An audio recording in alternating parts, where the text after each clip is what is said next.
అన పెరట్లో శుభ్రం చేస్తుండగా ఆ వృద్ధుడికి నేలపై ఏదో తేడా ఉన్నట్లు అనిపించింది.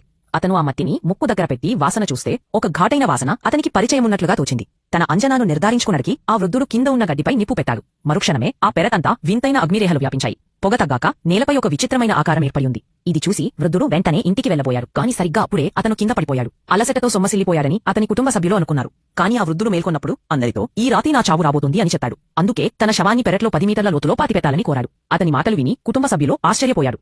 కాని నిజంగానే అర్ధరాత్రి అతను మరణించగానే బయట నుండి వింత శబ్దాలు రావడం ప్రారంభించాయి. అప్పుడు ఆ కుర్రాడు తుపాకీ తీసుకుని బయట తనిఖీ చేయడానికి రాగా ఆకాశంలో మెరుపులు మెరుస్తున్నాయి. తర్వాత వృద్ధుడి శవాన్ని పాతిపెట్టానికి గోతి తవ్వుతుండగా గుడ్డలో చుట్టి ఉన్న శవం కదలడం మొదలైంది. సరిగ్గా అప్పుడే వారి పెరటిపై పిడుగుపడింది. దాంతో అందరూ భయపడి పారిపోయారు. వారు బహిరంగ ప్రదేశానికి రాగానే వెనుక ఉంచిన వృద్ధుడి శవం కాలి బూడిదైపోయింది. అప్పుడే వారికి ఒక పసుపు రంగులో ఉన్న వింత జంతువు పరిగెత్తుతూ వెళ్లడం కనిపించింది. అది వెళ్ల దిశ తెలుసుకోవడానికి వీరు తమ పురాతన దిక్సూచి సహాయంతో ఆ జంతువు యొక్క బోరియను కనుగొన్నారు. తరువాత తమతో తెచ్చుకున్న పారద సహాయంతో బోరియను తవ్వడం మొదలుపెట్టగా వారికి అకస్మాత్తుగా ఒక గుహ కనిపించింది. ముగ్గురు గుహలోపలికి వెళ్లారు. అక్కడ కేవలం మట్టి కుండలే కాక అనేక చిన్న పెద్ద శవపేటికలు కూడా ఉన్నాయి. వాటిపై ఉన్న చిత్రాలను చూసి ఇవన్నీ ఆ పసుపు జంతువుతో ముడిపడి ఉన్నాయని వారు అంచనా వేయగలిగారు. కుతూహలంతో వారు శవపేటిక మూతను తొలగించారు. దాని లోపల కొన్ని విరిగిపోయిన రాగి, ఇనుము ముక్కలు పడి ఉన్నాయి. వింత ఏమిటంటే శవపేటికల్లోని శవాలకు తలలు లేవు. మరి వారు అర్థం చేసుకునేలోపే గుడ్డ కింద ఏదో పాకుతున్నట్లు కనిపించింది. దాంతో అందరూ భయంతో వణికిపోయారు. అప్పుడే గుడ్డ కింద నుండి పసుపు రంగు జంతువు బయటకు వచ్చింది. కానీ ఈసారి అది పారిపోకుండా చెక్క పలకను వేగంగా గీరడం మొదలుపెట్టింది. అందరి భయానక చూపుల మధ్య అకస్మాత్తుగా ఆ జంతువు వారిపై అగ్నిగోళాన్ని విసిరి దాడి చేసింది.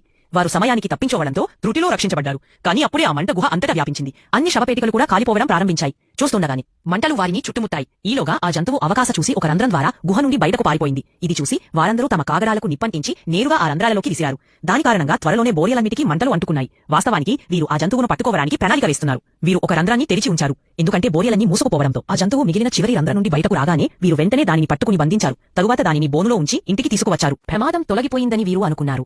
కాని కుర్రాడు తలుపు తెరవగానే బయట ఎవరూ లేరు.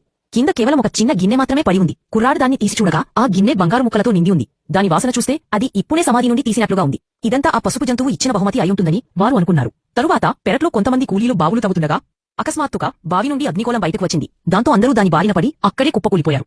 క్షణాల్లోనే మొత్తం గ్రామం మంటలతో నిండిపోయింది.